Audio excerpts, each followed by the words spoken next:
Katt Williams finds fired barista crying in coffee shop.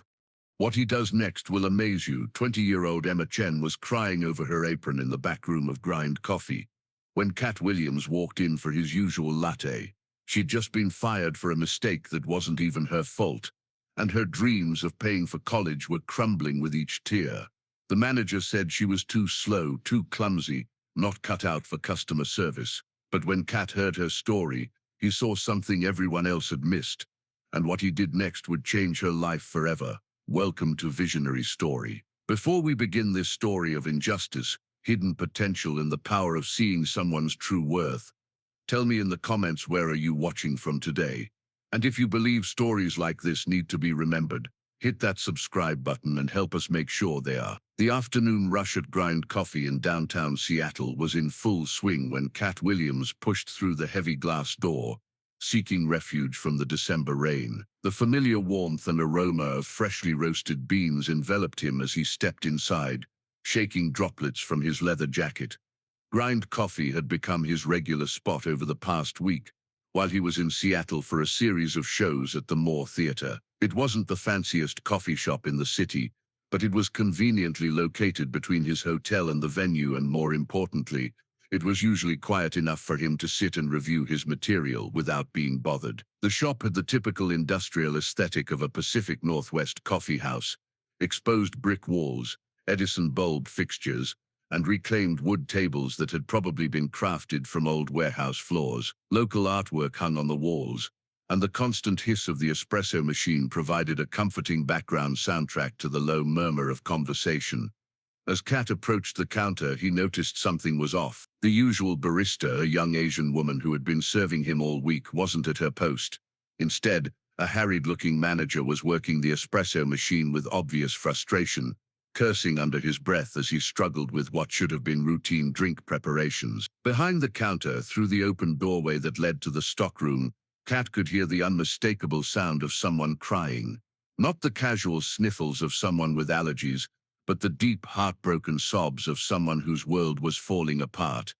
"Can I help you?" the manager asked tersely, not bothering to look up from the espresso machine he was clearly having trouble operating. "Just a large latte," Katt replied, though his attention was focused on the sounds coming from the back room. "That'll be $5.50. Recognition dawned on his face immediately.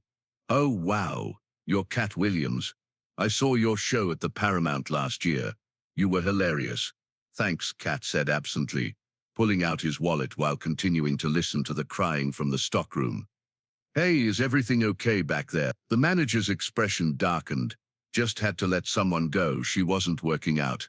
As if summoned by their conversation, a young woman emerged from the stockroom, her eyes red and swollen from crying. She was small, probably no more than 5'2", with shoulder-length black hair that was disheveled from running her hands through it. She wore jeans and a sweater, and carried a small backpack that presumably contained her personal belongings. Katt recognized her immediately. This was Emma Chen, the barista who had been serving him all week. She was the one who remembered that he liked his latte with an extra shot and oat milk. She was the one who always had his order ready before he even reached the counter, who smiled genuinely when she asked about his shows, who worked with an efficiency and attention to detail that put the other staff members to shame. Emma kept her head down as she walked toward the front door, clearly trying to avoid eye contact with anyone. But as she passed Katt, he could see the devastation in her posture, the way her shoulders shook with suppressed sobs. "Emma," Katt called out soft. She stopped and looked up, surprised to hear her name. When she saw who was speaking, her eyes widened slightly. "Mr. Williams," she said, her voice barely above a whisper. "I'm sorry, I don't work here anymore. Brad can help you with your order." "What happened?" Katt asked gently. Emma glanced nervously at Brad, the manager, who was watching their interaction with obvious displeasure. "I made a mistake," she said simply. "I'm not cut out for this kind of work." Katt looked from Emma to Brad and back again. Something about this situation didn't add up. In the 5 days he'd been coming to this coffee shop, Emma had been flawless. Her drinks were perfect. Her service was quick and friendly, and she had a natural ability to manage multiple orders without ever seeming flustered. "What kind of mistake?" Katt asked. Brad stepped forward, clearly wanting to control the narrative. "She messed up a customer's order and got into an argument with them. We can't have that kind of behavior in our establishment. Katt looked at Emma, who was staring at the floor and shaking her head slightly. Is that what happened, Emma? Emma hesitated, clearly torn between defending herself and avoiding further confrontation with her former boss. The customer ordered a cappuccino with soy milk, she said quietly. I made it exactly like that, but when I brought it to him, he started yelling that he'd ordered oat milk, not soy. I tried to explain that his order slip clearly said soy milk, and I offered to remake it with oat milk for free. And? Katt prompted. He threw the drink at me, Emma continued, her voice cracking slightly. It was hot. It burned my arm and got all over my uniform. I asked him not to throw things, and Brad saw that as me being confrontational with a customer. Katt felt anger rising in his chest, but kept his voice calm. So you got fired for asking a customer not to throw hot coffee at you? She was being disrespectful, Brad interjected. The customer is always right. She should have just apologized and moved on. Katt turned to look at Brad more carefully. The manager was in his mid-30s, with the kind of aggressive demeanor that suggested he enjoyed wielding what little power he had over his employee. This was a man who had probably never worked a customer service job himself, who had no understanding of what it was like to be on the receiving end of customer abuse. Where's the order slip? Katt, the order slip that shows what the customer actually ordered. You keep those, right? For your records? Brad's face reddened slightly. I threw it away. It doesn't matter what it said. Actually, it does matter. Katt interrupted. He pulled out his phone and opened his recording app. Emma, can you repeat what happened? But this time I'm going to record it. Why? Emma asked, looking confused and slightly frightened. Because I think you're about to become unemployed. And when you file for unemployment benefits, you're going to need documentation that you were fired without cause. Emma glanced at Brad, who was looking increasingly uncomfortable, then back at Katt. Slowly she repeated her story, this time including more details about the customer's behavior and Brad's refusal to review the security cameras or check the order receipt. When she finished, Katt turned to Brad. Can I see the security footage from today? That's private property, Brad replied defensively. Is it? Katt asked. Because I'm pretty sure that when someone claims to have been assaulted at work, and yes, throwing hot coffee at an employee is assault, there are legal requirements about preserving evidence. Brad was clearly out of his depth now. He'd gone from trying to impress a celebrity customer to being questioned about his management practices, and it was obvious he didn't like the direction this conversation was taking. Look, the decision's been made, Brad said. She doesn't work here anymore.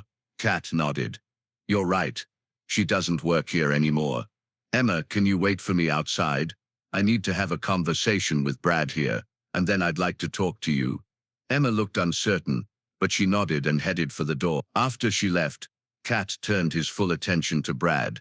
Here's what's going to happen, Katt said, his voice taking on the authoritative tone he used when dealing with difficult venue managers or promoters. You're going to give Emma her final paycheck, plus a week's severance pay, plus a letter of recommendation that says she was let go due to downsizing, not performance issues.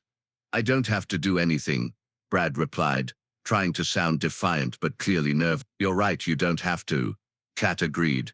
But here's the thing. I've got Emma's story on recording. I've got witnesses who saw what happened, and I've got enough followers on social media to make sure everyone in Seattle knows how you treat your employees. Brad's face went pale. More importantly, Katt continued, I'm going to make some phone calls. See, I've been in the entertainment business long enough to know a lot of people, including people who work in employment law, and I'm betting they'd be very interested in a case where someone was fired for refusing to be assaulted by a customer. By the time Katt walked outside 20 minutes later, Brad had agreed to everything he'd asked for, plus Emma's accrued vacation pay, and a promise to provide positive references for future employment. Emma was sitting on a bench across the street from the coffee shop, still crying but more quietly now. When she saw Katt approaching, she stood up. What did you say to him? She asked. Just had a conversation about employee rights and workplace safety, Katt replied. The important thing is that you're going to get your final paycheck, plus some additional compensation, and a letter of recommendation that won't hurt your chances of finding another job. Emma stared at him in disbelief.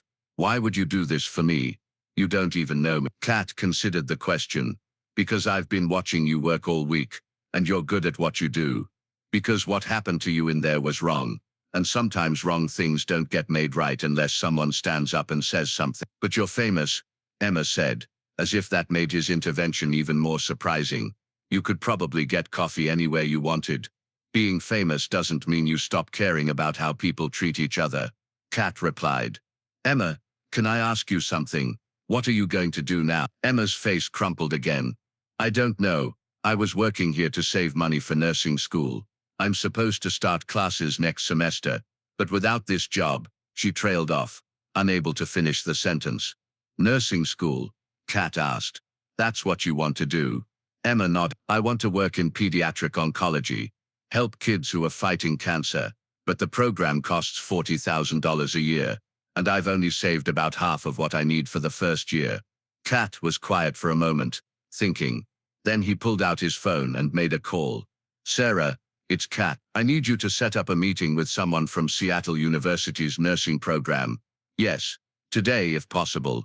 I want to discuss a scholarship opportunity.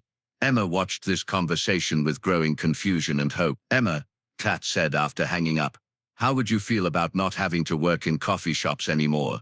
6 months later, Emma Chen was in her first semester at Seattle University's nursing program, fully funded by a scholarship from the Katt Williams Foundation. Her professors consistently praised her attention to detail, her natural empathy with patients, and her ability to remain calm under pressure, all skills she had developed while working in customer service. She sent Katt updates regularly, along with photos from her clinical rotations, and stories about the patients she was learning to help. Each message reminded him why that afternoon outside grind coffee had been so important. But the moment that meant the most came during her second year, when Emma wrote to tell him about a young cancer patient who had been struggling with depression.